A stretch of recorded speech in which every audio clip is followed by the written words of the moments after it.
أعوذ بالله من الشيطان الرجيم. தவிக்கப்பட்ட ஷைத்தானை விட்டு அல்லாஹ்விடம் நான் பாதுகாப்பு தேடுகின்றேன். يوسف أيها الصديق أفتنا في 7 بقرات سمان يأكلهن 7 عجاف و7 سنبلات خضر وأخر يابسات لعلي أرجع إلى الناس لعلهم يعلمون. அவர் அங்கு சென்று கூறினார், யூசுஃபே, உண்மையாளரே, 7 கொழுத்த பசுக்களை 7 மெலிந்த பசுக்கள் தின்று கொண்டிருப்பதாகவும், மேலும் பசுமையான 7 கதிர்களையும் காய்ந்து போன 7 கதிர்களையும் கனவில் கண்டால் அதன் விளக்கம் என்ன என்பதை எங்களுக்கு கூறுவீராக. நான் இம்மக்களிடம் திரும்பச் செல்ல வேண்டும், அவர்கள் அறிந்து கொள்ளக்கூடும்.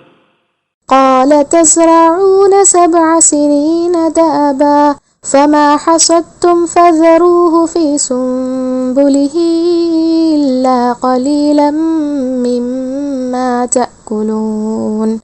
யூசுப் கூறினார், 7 ஆண்டுகள் வரை தொடர்ந்து நீங்கள் விவசாயம் செய்து கொண்டிருப்பீர்கள். அந்த 7 ஆண்டுகளில் நீங்கள் அறுவடை செய்வதில் உங்கள் உணவுக்கு பயன்படும் ஒரு சிறு பாகத்தை தவிர மற்றவற்றை அவற்றின் கதிர்களிலேயே விட்டு வையுங்கள்.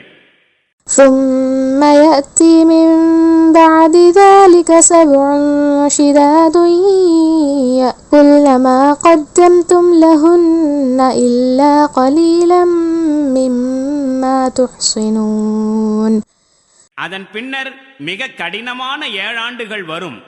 அப்போது அந்நேரத்திற்காக நீங்கள் சேகரித்து வைத்திருந்த அனைத்தும் உட்கொள்ளப்பட்டுவிடும், அவற்றிலிருந்து நீங்கள் தனியே பாதுகாத்து வைத்திருந்ததை தவிர. ثم يأتي من بعد ذلك عام فيه يغاث الناس وفيه يعصرون.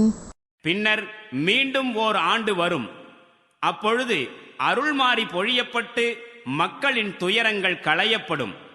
அன்று அவர்கள் பழரசங்கள் பிழிவார்கள், செழிப்பாக வாழ்வார்கள்.